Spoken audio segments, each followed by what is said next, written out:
시청자 여러분 안녕하십니까? 더 리더 염현석입니다. 한국 경제의 버팀목인 수출이 5개월 연속 마이너스 성장으로 깊은 침체에서 헤어나지 못하고 있습니다. 무역 수지는 53억 달러의 적자를 기록하며 12개월째 적자 행진을 이어가고 있는데요. 오늘 더 리더에서는 한국무역협회 정만기 부회장을 모시고 우리나라 수출 현황과 문제점, 대응 방안에 대한 이야기 나눠보도록 하겠습니다.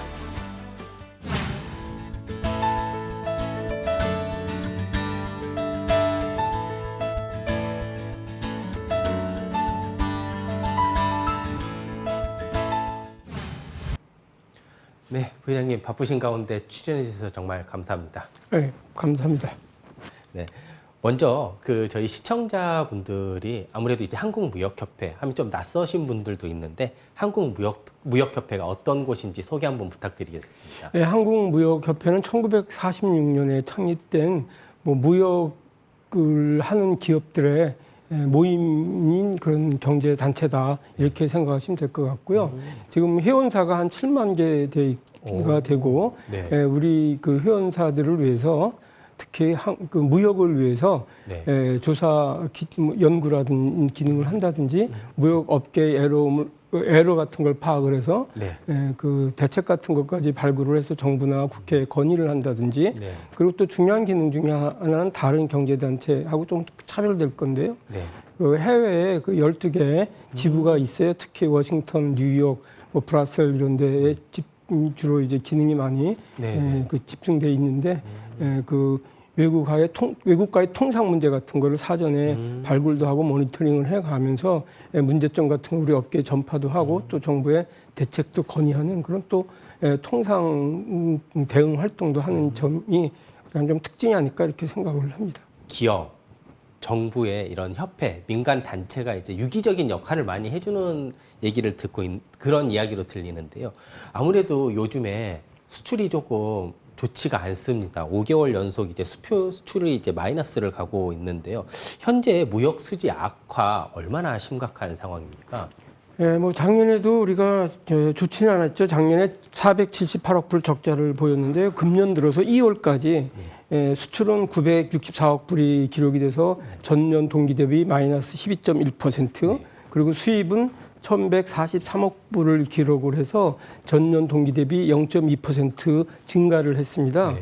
그런데 이제 말씀드린 것처럼 지난해 전체적으로 수출은 6.1% 정도 6.1% 증가했었거든요. 근데 이게 마이너스 12.1%로 추세가 바뀌었으니까 이제 별로 좋지는 않은 거고요. 수입도 위축이 되고 있는데 작년에는 18.9% 연간 기준으로 증가를 했었는데 금년에는 이제 0.2%포인트 2월까지긴 하지만 상당히 위축되는 그런 모습을 보여주고 있고 적자는 말씀드린 대로 작년에는 478억 불이었는데 금년 벌써 2월까지 180억 불이 났어요. 근데 이걸 그냥 숫자로만 얘기하면 어떤 상황인지 잘 그 감이 안 잡히거든요.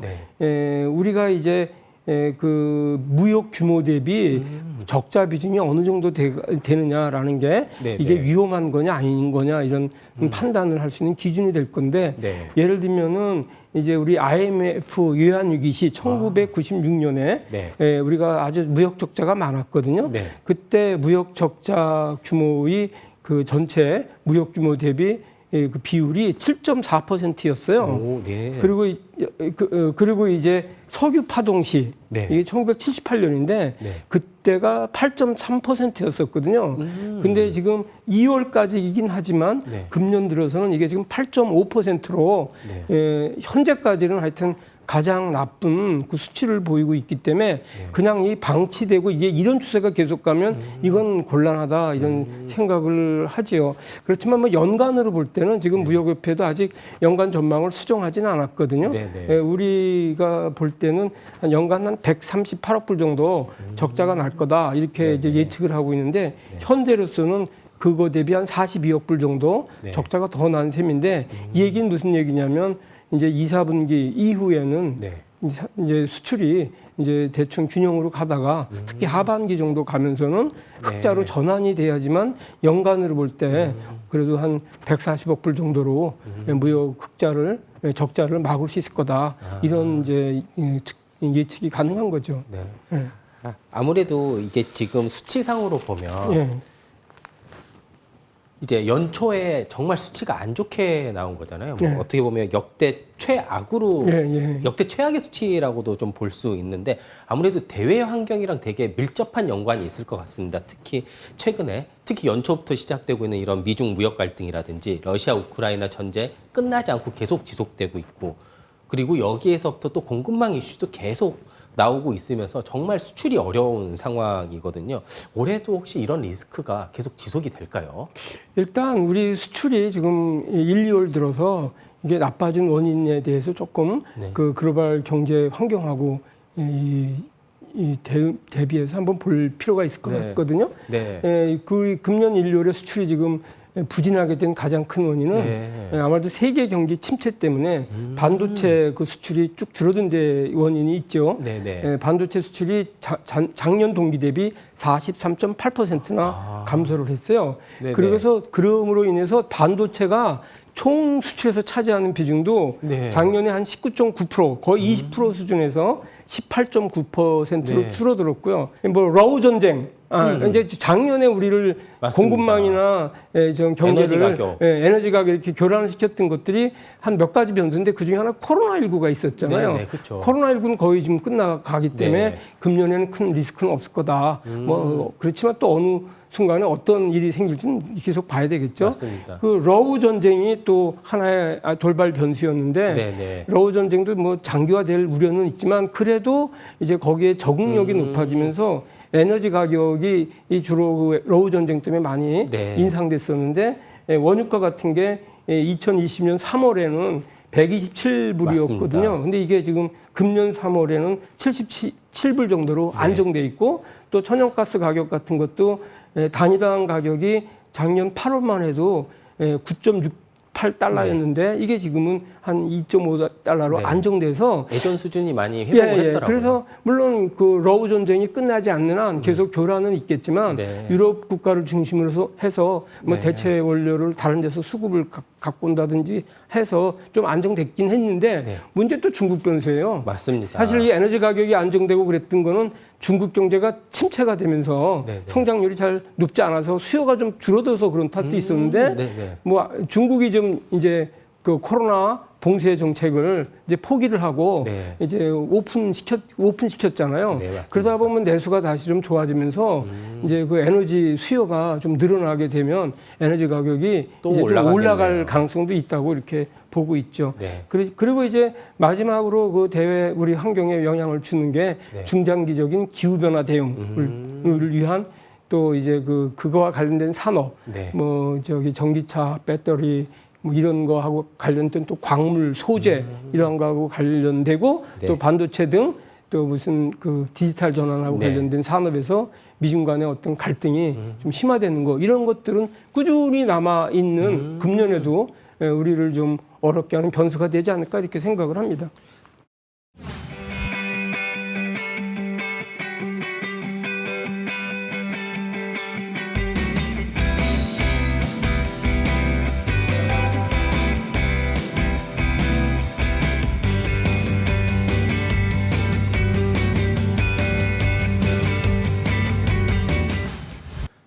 이번에는 국내 수출 경쟁력 강화를 위한 진단과 개선책에 대해 한번 알아보도록 하겠습니다. 네, 부회장님. 아무래도 우리나라의 수출 경쟁력을 높이기 위해서는 국내에도 다양한 기업들이 좀 있으면 좋잖아요. 우리나라 기업뿐만 아니라 외국 기업도 좀 있으면 좋을 것 같은데 아무래도 외국 기업이 좀 우리나라에 투자를 해주면 일자리도 좋고 수출도 좀 늘어나고 이럴 것 같은데 어떤 방안들이 좀 있을까요? 그러면 이제 외국 기업들이 국내에 어떻게 하면 많이 들어오게 할 거냐 이런 질문으로 그렇죠. 제가 이해를 하고 네. 답을 드리겠습니다.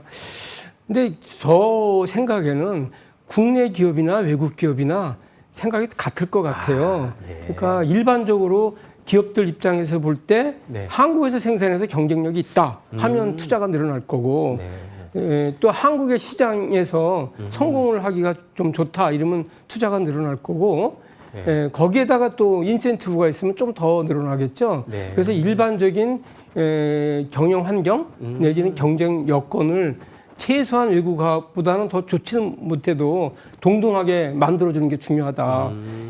예를 들면 이제 그 작년 20대 국회 때 제가 입법수를 좀 찾아봤어요. 여기 네. 나오기 전에 네네. 나오기 전에 찾아봤는데 2020년에서 22년까지 우리나라는 입법수가 거의 몇 개가 나왔냐면 한 2,300건이 입법이 됐어요. 신규 네네. 입법이. 네. 근데 미국 같은 경우에는 뭐 한 89건? 100건이 안 되고 영국 같은 경우에는 연간 입법 건수가 한 50건 정도도 안 됩니다. 이게 법률이 그러니까 새로 제정이 되면 아무래도 예, 규제가 그 좀 늘어나는 입법이 거잖아요. 많다는 건 입법은 원래 법은 다 규제예요 원래 네네. 속성상.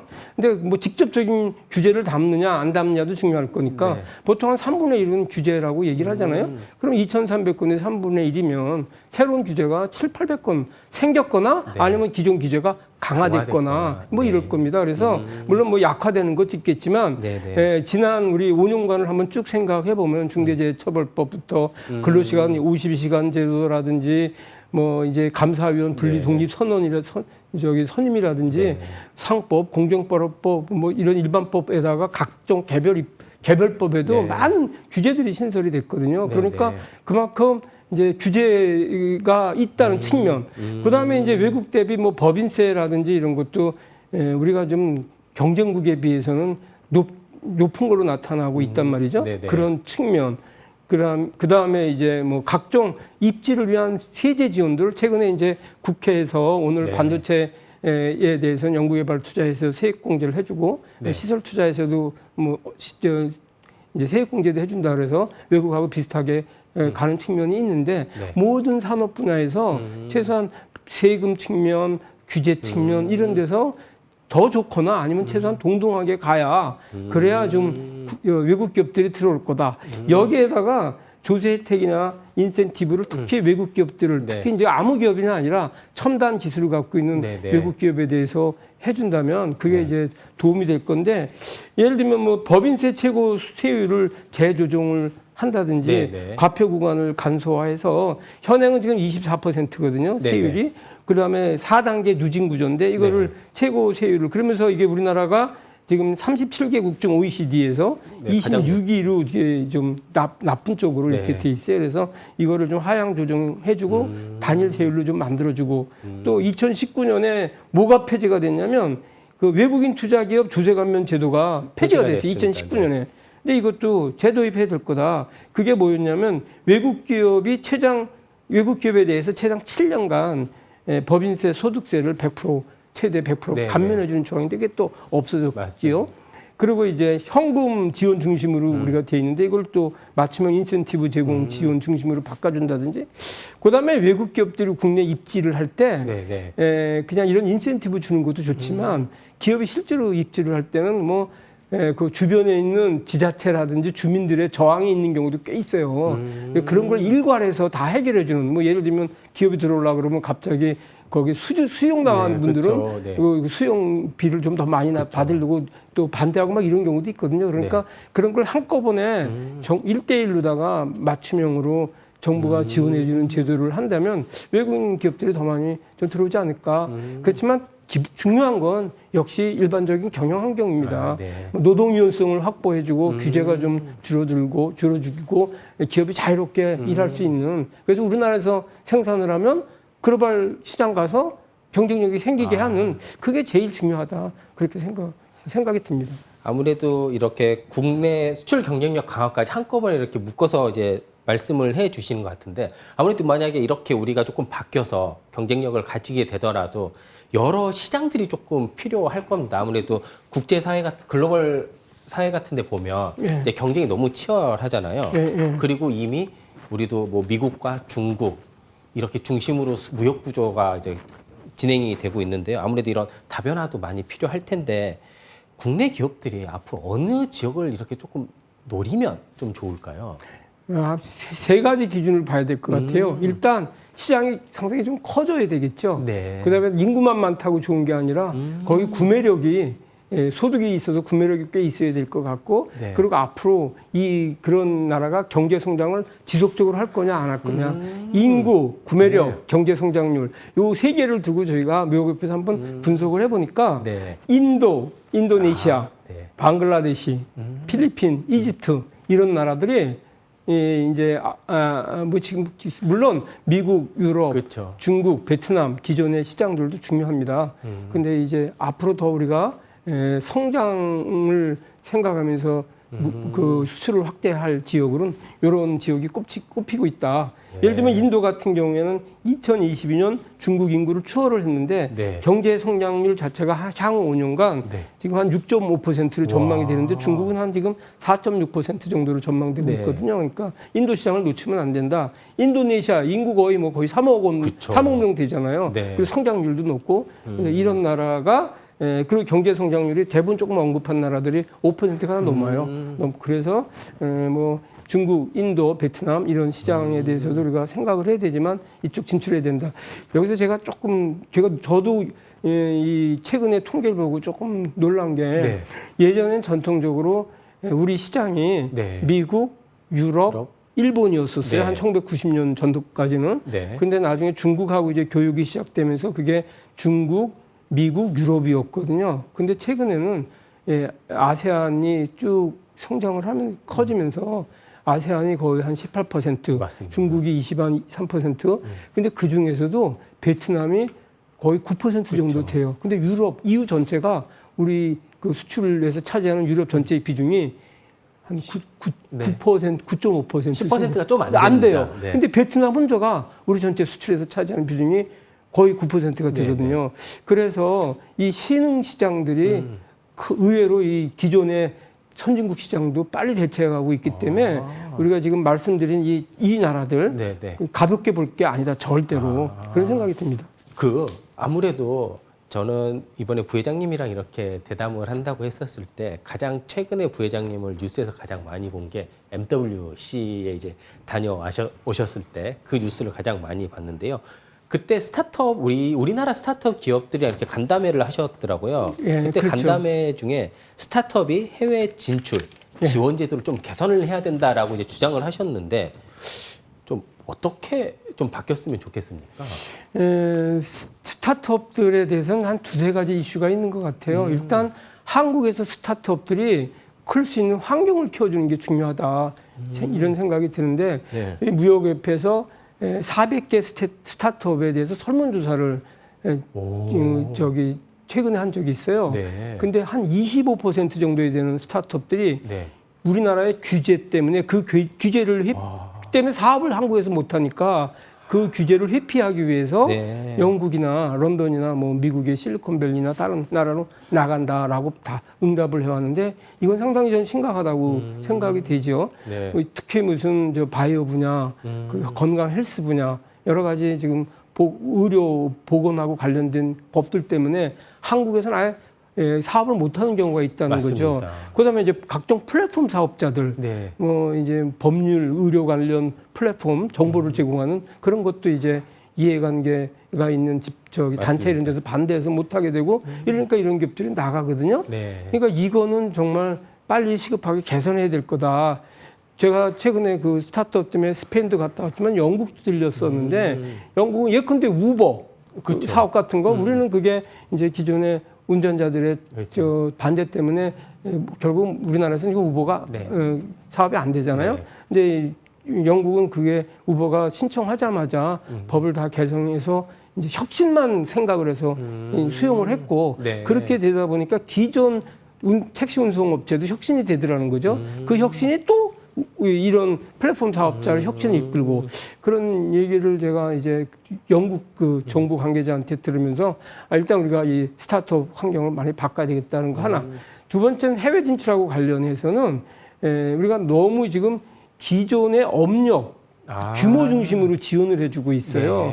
네. 뭐 일단 매출 규모가 얼마 되느냐, 그렇죠. 또 업력이 얼마나 되느냐에 따라서 각종 정부의 해외 전시회나 이런 참여하는 사업 지원부터 맞습니다. 무슨 기술 개발 자금 지원 여러 가지 정부 지원 제도들이 그런 걸로 이제 설정이 돼 있어서 그거보다는 좀 과감하게 아, 그 이제 좀 이 창의력과 네네. 그 기술성을 보고해라. 심지어 우리 무역협회도요. 네. 무역협회도 작은 사업들이 많아요. 뭐 오. 청소 관리 업체를 선정한다든지 뭐 그쵸. 이렇게 MRO와 관련된 많은 네. 사업을 발주를 하는데 네. 제가 최근에 이제 보니까 우리 무역협회에서도 네. 뭐 예컨대 100억 이상 매출이 작년에 이상 있었을 것, 뭐 어떤 기술을 채용할 것 이런 게 입찰 조건에 붙어 있더라고요. 그래서 이렇게 되면 이거 스타트업들 하나도 못 그쵸. 들어오고 혁신은 없다. 이제 청소기 같은 것도 디젤, 뭐 가솔린 청소기로부터 전기 청소기로 막 이렇게 혁신이 일어날 수 있거든요. 그쵸. 로봇이 청소를 한다든가. 근데 이렇게 뭐 기존에 그 허들을 만들어 놓으면 많은 이 업체들이 새로운 기술 가진 업체들이 생기기 어렵게 돼 있죠. 근데 단지 정부뿐만 아니라 네네. 많은 공공기관, 협회, 단체, 기업들이 스타트업이나 혁신을 위해서 진입 장벽, 엔트리 비어를 확 낮춰줘야 혁신이 일어날 거다. 그런 생각이 듭니다. 아, 이게 정말 좋은 말씀 많이 드렸었는데, 제가 이제 마지막으로 질문 하나 드리도록 하겠습니다.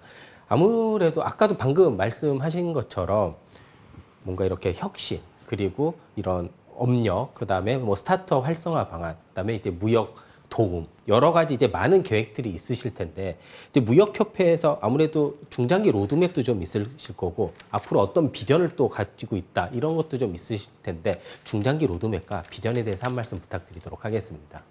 모두에 말씀드린 것처럼 무역협회는 일단 우리 무역을 진흥하는 그 기업들의 모임이고요. 그거를 네. 위해서 목소리를 내고 연구를 하고 네. 그다음에 정책 발굴을 해서 정부에 건의도 하고 그리고 또 무역업계의 변화도 우리가 좀 이끌어내는 그런 역할을 계속 해야 됩니다. 네. 그건 이제 기본적인 기능이라고 생각하고요. 두 번째 중요한 기능은 우리 비전이라고 한다면 무역이라는 건 이제는 각국의 통상 정책이나 네. 그 여러 가지 물론 정책이죠. 정책에 의해서 영향을 많이 받잖아요. 미중 갈등부터 시작해서 뭐 자유주의냐 보호주의냐 이런 거에서 영향을 많이 받기 때문에 무역협회는 EU나 미국이나 뭐 일본, 중국을 중심으로 이 통상 협력 활동 이걸 네. 하는 게 좀 우리의 비전이다.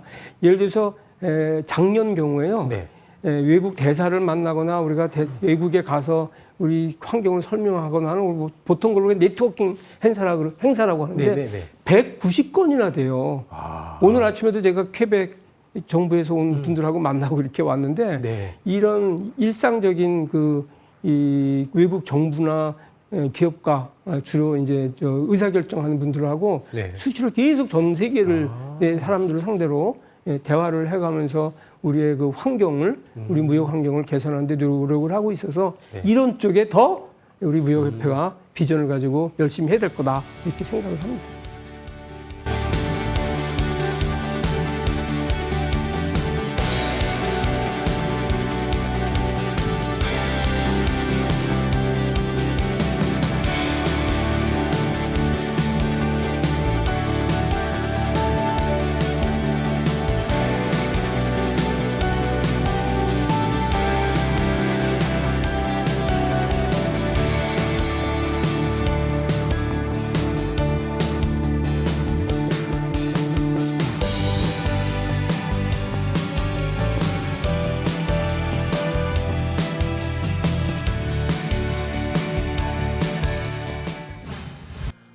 우리나라는 수출로 먹고 사는 나라입니다. 그만큼 글로벌 경제 환경에 따른 영향이 정말 큰 편인데요. 세계 경기가 침체된 상황에서 이 위기를 기회로 바꾸기 위해 규제 철폐와 기업 지원 등 여러 가지 노력이 필요한 때인 것 같습니다. 글로벌 무역 환경 변화에 따른 수출 경쟁력 강화에 앞장서는 우리 한국무역협회의 역할을 앞으로도 기대해 보겠습니다. 오늘 출연해 주신 정만기 부회장님 정말 감사합니다.